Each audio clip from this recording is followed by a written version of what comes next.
I'd like to tell you about the strangest secret in the world. Some years ago, the late Nobel Prize-winning Dr. Albert Schweitzer was being interviewed in London, and a reporter asked him, "Doctor, what's wrong with men today?" And the great doctor was silent a moment, and then he said, "Men simply don't think." It's about this that I want to talk with you. We live today in a golden age. This is an era that man has looked forward to, dreamed of, and worked toward for thousands of years. But since it's here, we pretty well take it for granted. We in America are particularly fortunate to live in the richest land that ever existed on the face of the earth, a land of abundant opportunity for everyone. But do you know what happens? Well, let's take 100 men who start even at the age of 25. Do you have any idea what will happen to those men by the time they're 65? These 100 men who all start even at the age of 25 believe they're going to be successful. If you ask any one of these men if he wanted to be a success, he'd tell you he did. And you'd notice that he was eager toward life, that there was a certain sparkle to his eye, an erectness to his carriage. Life seemed like a pretty interesting adventure to him. But by the time they're 65, 1 will be rich. 4 will be financially independent. 5 will still be working. 54 will be broke. Now think a moment. Out of the 100, only 5 make the grade. Now why do so many fail? What has happened to the sparkle that was there when they were 25? What's become of the dreams, the hopes, the plans? And why is there such a large disparity between what these men intended to do and what they actually accomplished? When we say about 5% achieve success, we have to define success. And here's the best definition I've ever been able to find. Success is the progressive realization of a worthy ideal. If a man is working toward a predetermined goal and knows where he's going, that man is a success. If he's not doing that, he's a failure. Success is the progressive realization of a worthy ideal. Rollo May, the distinguished psychiatrist, wrote a wonderful book called Man's Search for Himself. And in this book he says, the opposite of courage in our society is not cowardice, is conformity. And there you have the trouble today. It's conformity, people acting like everyone else without knowing why, without knowing where they're going. Now think of it. In America right now, there are over 18 million people 65 years of age and older. And most of them are broke, dependent on someone else for life's necessities. Now, we learn to read by the time we're 7. We learn to make a living by the time we're 25. Usually by that time, we're not only making a living, we're supporting a family. And yet, by the time we're 65, we haven't learned how to become financially independent in the richest land that has ever been known. Why? We conform. And the trouble is that we're acting like the wrong percentage group, the 95 who don't succeed. Now, why do these people conform? Well, they really don't know. These people believe that their lives are shaped by circumstances, by things that happen to them, by exterior forces. They're outer-directed people. A survey was made one time that covered a lot of men, working men, and these men were asked, why do you work? Why do you get up in the morning? 19 out of 20 had no idea. If you ask them, they'll say, well, everyone goes to work in the morning, and that's the reason they do it, because everyone else is doing it. Now let's get back to our definition of success. Who succeeds? The only person who succeeds is the person who is progressively realizing a worthy ideal. He's the person who says, I'm going to become this, and then begins to work toward that goal. I'll tell you who the successful people are. A success is the school teacher who's teaching school because that's what he or she wants to do. The success is the woman who's a wife and mother because she wanted to become a wife and mother and is doing a good job of it. The success is the man who runs the corner gas station because that was his dream. That's what he wanted to do. The success is the successful salesman who wants to become a top-notch salesman and grow and build with his organization. A success is anyone who is doing deliberately a predetermined job because that's what he decided to do deliberately. But only 1 out of 20 does that. That's why today there isn't really any competition unless we make it for ourselves. Instead of competing, all we have to do is create. You know, for 20 years, I looked for the key which would determine what would happen to a human being. Was there a key I wanted to know which would make the future a promise that we could foretell to a large extent? Was there a key that would guarantee a person's becoming successful if he only knew about it and knew how to use it? Well, there is such a key, and I found it. Have you ever wondered why so many men work so hard and honestly without ever achieving anything in particular? And others don't seem to work hard and yet seem to get everything? They seem to have the magic touch. You've heard them say that about someone. Everything he touches turns to gold. And have you ever noticed that a man who becomes successful tends to continue to become successful? And on the other hand, have you noticed how a man who's a failure tends to continue to fail? Well, it's because of goals. Some of us have goals, some don't. People with goals succeed because they know where they're going. It's that simple. Think of a ship leaving a harbor, and think of it with the complete voyage mapped out and planned. The captain and crew know exactly where it's going and how long it'll take. It has a definite goal. Now, 9,999 times out of 10,000, it will get to where it started out to get. Now let's take another ship, just like the first, only let's not put a crew on it or a captain at the helm. Let's give it no aiming point, no goal, no destination. We just start the engines and let it go. I think you'll agree with me that if it gets out of the harbor at all, it will either sink or wind up on some deserted beach, a derelict. It can't go anyplace because it has no destination and no guidance, and it's the same with a human being. Take the salesman, for example. There's no other person in the world today with the future of a good salesman. Selling is the world's highest-paid profession, if we're good at it and if we know where we're going. Every company needs top-notch salesmen, and they reward those men. The sky's the limit for them. But how many can you find? Someone once said the human race is fixed, not to prevent the strong from winning, but to prevent the weak from losing. The American economy today can be likened to a convoy in time of war. The entire economy is slowed down to protect its weakest link, just as the convoy had to go at the speed that would permit its slowest vessel to remain in formation. That's why it's so easy to make a living today. It takes no particular brains or talent to make a living and support a family today. So we have a plateau of so-called security, if that's what a person is looking for. But we do have to decide how high above this plateau we want to aim. Now let's get back to the strangest secret in the world, the story that I wanted to tell you today. Why do men with goals succeed in life and men without them fail? Well, let me tell you something which, if you really understand it, will alter your life immediately. If you understand completely what I'm going to tell you from this moment on, your life will never be the same again. You will suddenly find that good luck just seems to be attracted to you. The things you want just seem to fall in line, and from now on you won't have the problems, the worries, the gnawing lump of anxiety that perhaps you've experienced before. Doubt, fear, well, they'll be things of the past. Here's the key to success and the key to failure. We become what we think about. Now let me say that again. We become what we think about. Throughout all history, the great wise men and teachers, philosophers and prophets have disagreed with one another on many different things. It's only on this one point that they are in complete and unanimous agreement. Listen to what Marcus Aurelius, the great Roman emperor, said. A man's life is what his thoughts make of it.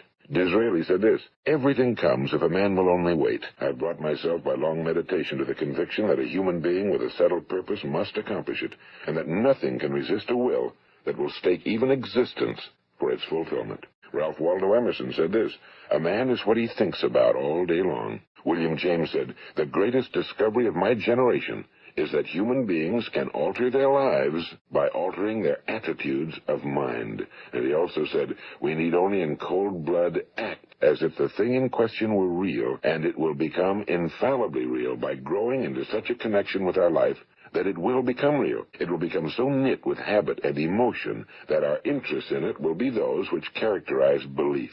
And he also said, if you only care enough for a result, you will almost certainly attain it. If you wish to be rich, you will be rich. If you wish to be learned, you will be learned. If you wish to be good, you will be good. Only you must then really wish these things, and wish them exclusively, and not wish at the same time 100 other incompatible things just as strongly. In the Bible, you read in Mark 9:23, if thou canst believe, all things are possible to him that believeth. My old friend Dr. Norman Vincent Peale put it this way, this is one of the greatest laws in the universe. Fervently do I wish I had discovered it as a very young man. It dawned upon me much later in life, and I found it to be one of the greatest, if not my greatest discovery outside of my relationship to God. The great law, briefly and simply stated, is that if you think in negative terms, you will get negative results. If you think in positive terms, you will achieve positive results. That is the simple fact, he went on to say, which is at the basis of an astonishing law of prosperity and success. In 3 words, believe and succeed. William Shakespeare put it this way, our doubts are traitors and make us lose the good we oft might win by fearing to attempt. George Bernard Shaw said, people are always blaming their circumstances for what they are. I don't believe in circumstances. The people who get on in this world are the people who get up and look for the circumstances they want, and if they can't find them, make them. Well, that's pretty apparent, isn't it? And every person who discovered this for a while believed that he was the first one to work it out. We become what we think about. Now, it stands to reason that a person who's thinking about a concrete and worthwhile goal is going to reach it, because that's what he's thinking about. And we become what we think about. Conversely, the man who has no goal, who doesn't know where he's going, and whose thoughts must therefore be thoughts of confusion and anxiety and fear and worry, becomes what he thinks about. His life becomes one of frustration and fear and anxiety and worry. And if he thinks about nothing, he becomes nothing. Now, how does it work? Why do we become what we think about? Well, I'll tell you how it works as far as we know. Now, to do this, I want to tell you about a situation that parallels the human mind. Suppose a farmer has some land, and it's good fertile land. Now, the land gives the farmer a choice. He may plant in that land whatever he chooses. The land doesn't care. It's up to the farmer to make the decision. Now, remember, we're comparing the human mind with the land because the mind, like the land, doesn't care what you plant in it. It will return what you plant, but it doesn't care what you plant. Now, let's say that the farmer has 2 seeds in his hand. One is a seed of corn. The other is nightshade, a deadly poison. He digs 2 little holes in the earth, and he plants both seeds, one corn, the other nightshade. He covers up the holes, waters, and takes care of the land, and what will happen? Invariably, the land will return what's planted. As it's written in the Bible, as ye sow, so shall ye reap. Now remember, the land doesn't care. It'll return poison in just as wonderful abundance as it will corn. So up come the 2 plants. One corn, one poison. Now, the human mind is far more fertile, far more incredible and mysterious than the land, but it works the same way. It doesn't care what we plant. Success, failure. A concrete, worthwhile goal, or confusion. Misunderstanding, fear, anxiety, and so on. But what we plant, it must return to us. You see, the human mind is the last great unexplored continent on Earth. It contains riches beyond our wildest dreams. It will return anything we want to plant. Now, you might say, well, if that's true, why don't people use their minds more? Well, I think they figured out an answer to that one, too. Our mind comes as standard equipment at birth. It's free, and things that are given to us for nothing we place little value on. Things that we pay money for, we value. The paradox is that exactly the reverse is true. Everything that's really worthwhile in life came to us free. Our minds, our souls, our bodies, our hopes, our dreams, our ambitions, our intelligence, our love of family and children and friends and country, all these priceless possessions are free. But the things that cost us money are actually very cheap and can be replaced at any time. A good man can be completely wiped out and make another fortune. He can do that several times. Even if our home burns down, we can rebuild it. But the things we got for nothing, we can never replace. The human mind isn't used because we take it for granted. Familiarity breeds contempt. It can do any kind of job we assign to it, but generally speaking, we use it for little jobs instead of big, important ones. Universities have proved that most of us are operating on about 10% or less of our abilities. So decide now, what is it you want? Plant your goal in your mind. It's the most important decision you ever make in your entire life. What is it you want? Do you want to be an outstanding salesman? A better worker at your particular job? You want to go places in your company? In your community? Do you want to get rich? All you've got to do is plant that seed in your mind. Care for it. Work steadily toward your goal, and it will become a reality. It not only will, there's no way that it cannot. You see, that's a law, like the laws of Sir Isaac Newton, the laws of gravity. If you get on top of a building and jump off, you'll always go down. You'll never go up. And it's the same with all the other laws of nature. They always work. They're inflexible. Think about your goal in a relaxed, positive way. Picture yourself in your mind's eye as having already achieved this goal. See yourself doing the things you will be doing when you've reached your goal. Ours has been called the phenobarbital age, the age of ulcers and nervous breakdowns and tranquilizers. At a time when medical research has raised us to a new plateau of good health and longevity, far too many of us worry ourselves into an early grave trying to cope with things in our own little personal ways, without learning a few great laws that will take care of everything for us. These things we bring on ourselves through our habitual way of thinking. Every one of us is the sum total of his own thoughts. He is where he is because that's exactly where he really wants to be, whether he'll admit that or not. Each of us must live off the fruit of his thoughts in the future, because what you think today and tomorrow, next month and next year, will mold your life and determine your future. You're guided by your mind. I remember one time I was driving through eastern Arizona, and I saw one of those giant earth-moving machines roaring along the road at about 35 miles an hour with what looked like 30 tons of dirt in it. A tremendous, incredible machine, and there was a little man perched way up on top with the wheel in his hands guiding it. And as I drove along, I was struck by the similarity of that machine to the human mind. Just suppose you're sitting at the controls of such a vast source of energy. Are you going to sit back and fold your arms and let it run itself into a ditch? Or are you going to keep both hands firmly on the wheel and control and direct this power to a specific, worthwhile purpose? It's up to you. You're in the driver's seat. You see, the very law that gives us success is a two-edged sword. We must control our thinking. The same rule that can lead a man to a life of success, wealth, happiness, and all the things he ever dreamed of for himself and his family. That very same law can lead him into the gutter. It's all in how he uses it, for good or for bad. This is the strangest secret in the world. Now, why do I say it's strange, and why do I call it a secret? Actually, it isn't a secret at all. It was first promulgated by some of the earliest wise men, and it appears again and again throughout the Bible, but very few people have learned it, understand it. That's why it's strange, and why for some equally strange reason it virtually remains a secret. I believe that you could go out and walk down the main street of your town and ask one man after another what the secret of success is, and you probably wouldn't run into one man in a month who could tell you. This information is enormously valuable to us if we really understand it and apply it. It's valuable to us not only for our own lives, but the lives of those around us, our families, employees, associates, and friends. Life should be an exciting adventure. It should never be a bore. A man should live fully, be alive. He should be glad to get out of bed in the morning. He should be doing a job he likes to do because he does it well. One time I heard Grove Patterson, the great late editor-in-chief of the Toledo Daily Blade, make a speech, and as he concluded his speech, he said something I've never forgotten. He said, "My years in the newspaper business have convinced me of several things. Among them, that people are basically good, and that we came from someplace and we're going someplace. So we should make our time here an exciting adventure. The architect of the universe didn't build a stairway leading nowhere. And the greatest teacher of all, the carpenter from the plains of Galilee, gave us the secret time and time again. As ye believe, so shall it be done unto you." I've explained the strangest secret in the world and how it works. Now, on this side, I want to explain how you can prove to yourself the enormous returns possible in your own life by putting this secret to a practical test. I want you to make a test that will last 30 days. It isn't going to be easy, but if you'll give it a good try, it will completely change your life for the better. Now, back in the 17th century, Sir Isaac Newton, the English mathematician and natural philosopher, gave us some natural laws of physics which apply as much to human beings as they do to the movement of bodies in the universe. And one of these laws is that for every action, there is an equal and opposite reaction. Simply stated, as it applies to you and me, it means we can achieve nothing without paying the price. The results of your 30-day experiment will be in direct proportion to the effort you put forth. To be a doctor, you must pay the price of long years of difficult study. To be successful in selling, and remember that each of us succeeds to the extent of his ability to sell, selling our families on our ideas, selling education in schools, selling our children on the advantages of living the good and honest life, selling our associates and employees on the importance of being exceptional people. To, of course, the profession of selling itself. But to be successful in selling our way to the good life, we must be willing to pay the price. And what is that price?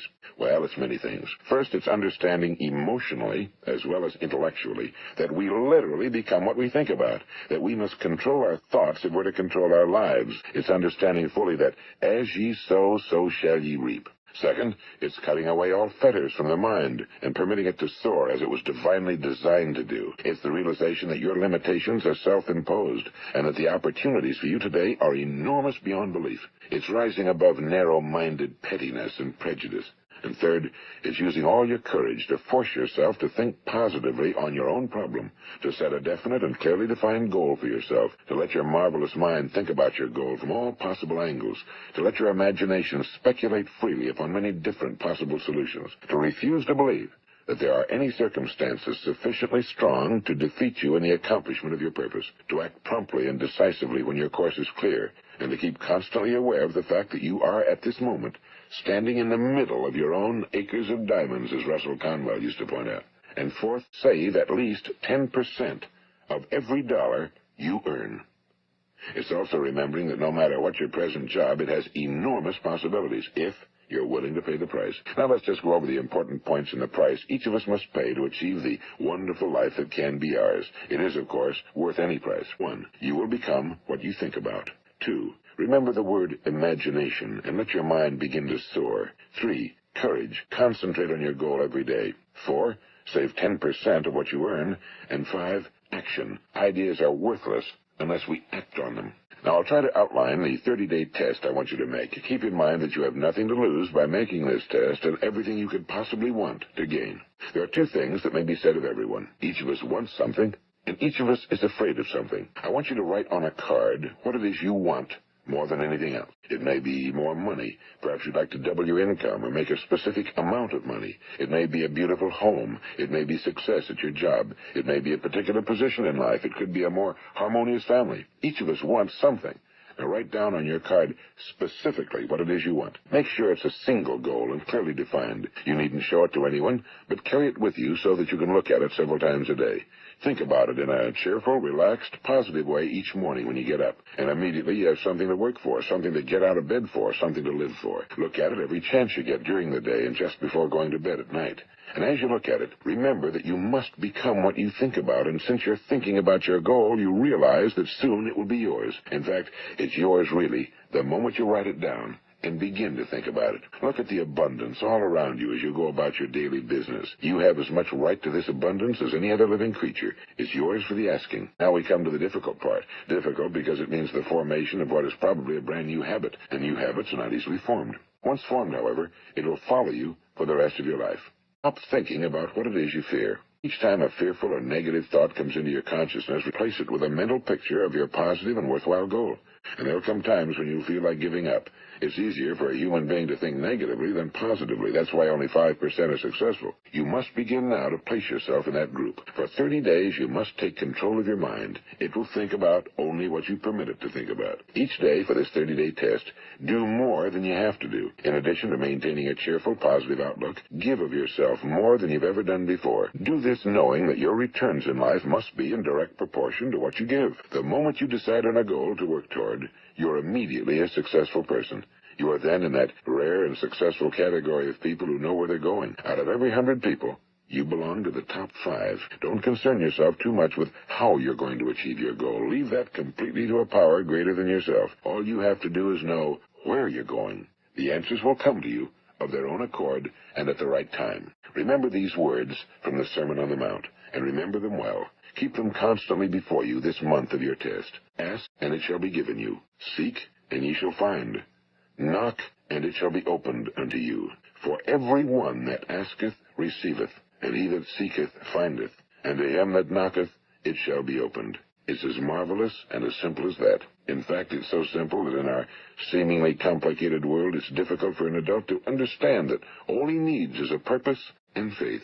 For 30 days, do your very best. If you're a salesman, go at it as you've never done before, not in a hectic fashion, but with the calm, cheerful assurance that time well spent will give you the abundance in return you deserve and want. If you're a homemaker, devote your 30-day test to completely giving of yourself without thinking about receiving anything in return, and you'll be amazed at the difference it makes in your life. No matter what your job, do it as you've never done it before for 30 days. And if you've kept your goal before you every day, you'll wonder and marvel at this new life you've found. Dorothea Brand, the outstanding editor and writer, discovered it for herself and tells about it in her fine book, Wake Up and Live. Her entire philosophy is reduced to the words, act as though it were impossible to fail. She made her own test with sincerity and faith, and her entire life was changed to one of overwhelming success. Now, you make your test for 30 full days. Don't start your test until you've made up your mind to stick with it. You see, by being persistent, you're demonstrating faith. Persistence is simply another word for faith. If you didn't have faith, you'd never persist. If you should fail during your first 30 days, by that I mean suddenly find yourself overwhelmed by negative thoughts, you've got to start over again from that point and go 30 more days. Gradually, your new habit will form until you find yourself one of that wonderful minority to whom virtually nothing is impossible. And don't forget the card. It's vitally important as you begin this new way of living. On one side of the card, write your goal, whatever it may be. On the other side, write the words we've quoted from the Sermon on the Mount. Ask, and it shall be given you. Seek, and ye shall find.